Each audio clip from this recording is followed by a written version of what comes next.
아드님께서는 성장 호르몬 결핍증입니다. 신장은 많이 커봐야 150cm 남짓일 겁니다. 인생은 롤러코스터 파란만장 인생사 19 이번에 3위 공개합니다. 아르헨티나의 구세주 메시 비망록. 현존하는 최강의 공격수라 평가받는 바로 그 이름, 리오넬 메시. 그의 고난사는 30여 년 전으로 거슬러 올라갑니다. 철강 노동자이자 지역 축구팀 코치였던 아버지와 청소부 어머니 사이에서 태어난 메시. 그는 아버지의 영향으로 자연스럽게 축구와 가까워졌고요. 1995년 뉴웰스 올드보이스 유소년 팀에 입단해 유망주로 주목받았습니다. 메시는 날카로운 슈팅과 오랜 시간 지치지 않는 체력으로 입단한 해부터 4경기 연속 팀의 우승을 이끌어냈는데요. 하지만 쭉쭉 승승장구할 것만 같았던 그에게 청천벽력 같은 일이 벌어집니다. 아드님께서는 성장 호르몬 결핍증입니다. 신장은 많이 커봐야 150cm 남짓일 겁니다. 축구 선수로서는 아주 치명적인 결함일 뿐더러 게다가 치료를 위해 필요한 돈은 매달 $1,000. 그렇게 안타깝게 꿈을 포기해야 할 위기에 놓였습니다.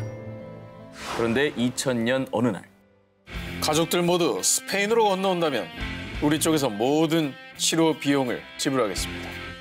오? 설마 그렇게 어린 나이에? 그렇습니다. 하루 10시간씩 연습을 하고 유소년 축구단에서 매 순간 최고의 플레이를 해온 메시.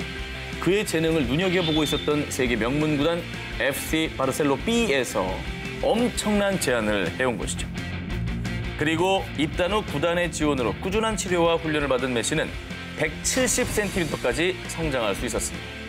그럼에도 평균보다 작은 신장을 보완하기 위해서 날렵한 드리블과 재빠른 플레이를 강점으로 삼아 유소년 축구계를 그야말로 평정해버립니다. 그런데 이렇게 쭉쭉 메시의 인생이 고속도로처럼 뻥 뚫렸느냐? 아닙니다. 2006년엔 독일 세계축구대회 국가대표 선수로 출전을 했는데요.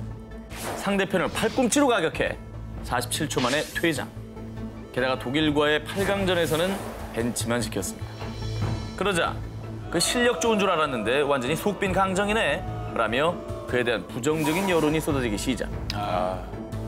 기대를 한다는 유망주 기사가 쏟아졌었는데 맞아요. 뚜껑을 열어보니까 좀 생각보다 별로여서 또 축구계가 기사가 세잖아요. 혹평이 막 엄청 쏟아졌던 기억이 나요. 하지만 묵묵히 연습을 거듭했습니다. 그렇게 얼마 뒤 2008년 유럽 축구연맹 리그에서는 보란듯이 이 리그에서만 무려 23골을 넣으며 내가 바로 메시다를 보여주었습니다. 2009년엔 FIFA 선정 올해 선수상을 비롯 축구 선수로서 받을 수 있는 상은 모조리 휩쓸어버린 메시는 전 세계 모든 축구 팬들에게 구세주라는 뜻의 메시아라 불리게 됐습니다.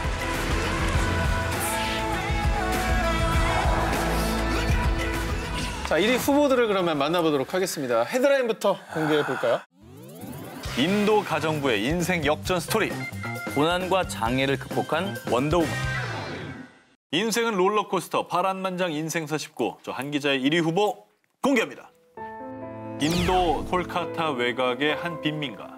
이곳에 사는 바비 할더는 보수적인 아버지의 강요로 12살의 학교를 그만두고 곧장 결혼을 했고요. 그리고 이듬해 엄마가 됩니다. 그런데 이 소녀 바비 할더의 결혼 생활은 매일매일이 악몽 같았습니다. 남편의 무자비한 폭력이 그녀를 괴롭혔기 때문인데요. 결국 아이들을 데리고 무작정 뉴델리행 열차에 몸을 실었습니다. 무작정 도망갈 정도면 도망가. 뭐 얼마나 비참한 생활이었는지. 얼마나 괴로웠으면. 예, 이해가 되네요. 그리고 뉴델리에 도착한 바비가 호구지책으로 택한 것이 바로 가정부. 그러나 이마저도 녹록치 않았습니다. 처음 일을 하러 간 집에선 쉴 새 없이 그녀를 부려먹은 것도 모자라 오늘 손님 50분 정도 오실 거야. 혼자 다 할 수 있지? 정말 노예나 다름없는 생활을 하던 바비는 참다 다른 집 가정부로 다시 들어가게 됐는데요. 그런데 이곳에서 그녀의 삶이 조금씩 변하기 시작합니다.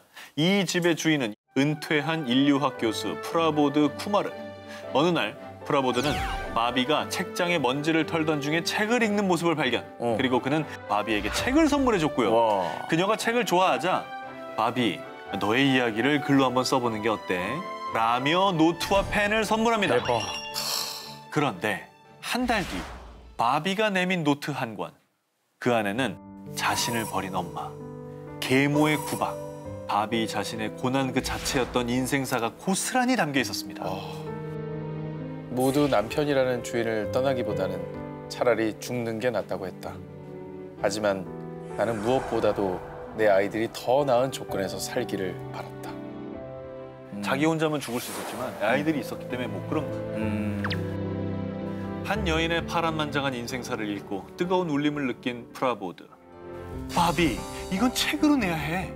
곧바로 프라보드는 가정부 바비를 책상 앞에 앉힌 후 함께 글을 퇴고한 뒤에 완성된 원고를 출판사로 보냈습니다. 그렇게 2002년 비로소 세상 밖으로 나오게 된 바비의 자전적 소설 A Life Less Ordinary.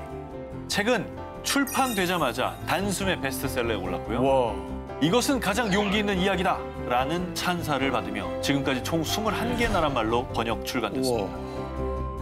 어느 날 누군가 180도 인생이 바뀐 그녀에게 가장 달라진 점 한 가지가 뭐냐고 물었는데요. 바비는 이렇게 답했다고 합니다.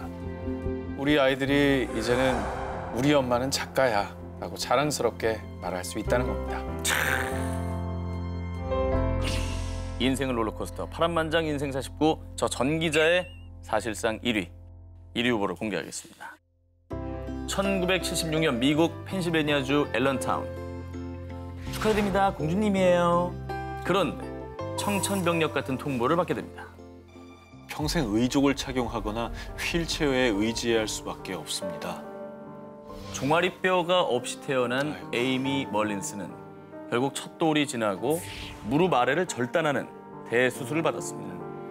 그래서 늘 의족을 차고 다니고 하루도 빠짐없이 다리를 두꺼운 고무밴드로 조인 뒤 재활 운동을 받아야만 했습니다. 그런데 넌 나약하지 않아. 정말 강하고 힘이 넘치는 소녀야. 그녀를 치료한 담당 의사 한마디에 큰 감동과 힘을 받은 그녀. 정말 그때부터 마음을 확 고쳐먹었습니다. 무한 긍정 소녀로 말이죠. 이후에 의족과 한 몸이 돼서요. 자전거, 하이킹, 수영 등 모든 스포츠를 섭렵. 그러다가 그 누구도 생각지 못한 꿈을 키우게 됩니다. 바로 육상 선수가 되기로 마음을 먹은 것이죠. 더운 여름날이면 땀이 차서 의족이 빠지기 일쑤. 하지만 그녀는 육상 선수의 꿈을 향해 뛰고 또 뛰었습니다. 그리고 1996년 21살이 된 에이미 멀린스는 결국 애틀랜타 장애인 스포츠 대회에서 미국 대표로 출전했고요. 100m를 15초 77의 완주. 와. 그리고 멀리 뛰기는 3.5m로 세계 신기록을 수립합니다. 당시 멀리 뛰기에서 그녀가 세운 세계 신기록은 지금까지도 깨지지 않고 있습니다. 20년이 지난 검사. 그렇죠. 이후에 대상에서 가장 아름다운 육상 선수로 불리며 세계적인 주목을 받게 된 그녀는 알렉산더 맥비 런웨이에서 의족을 신고 당당히 모델로 서기도 했고요. 와, 멋있다. 육상 선수이자 런웨이를 걷는 모델 에이미 멀린스는 어느 인터뷰에서 인류가 만든 가장 큰 역경은 정상이라는 개념이라고 밝히기도 했다고 합니다. 자, 그럼 오늘의 데스크 최문희 에디터님을 영상으로 만나보겠습니다. 안녕하세요. 네, 이번 주 1위는 고난과 역경을 극복한 원더우먼. 감사합니다.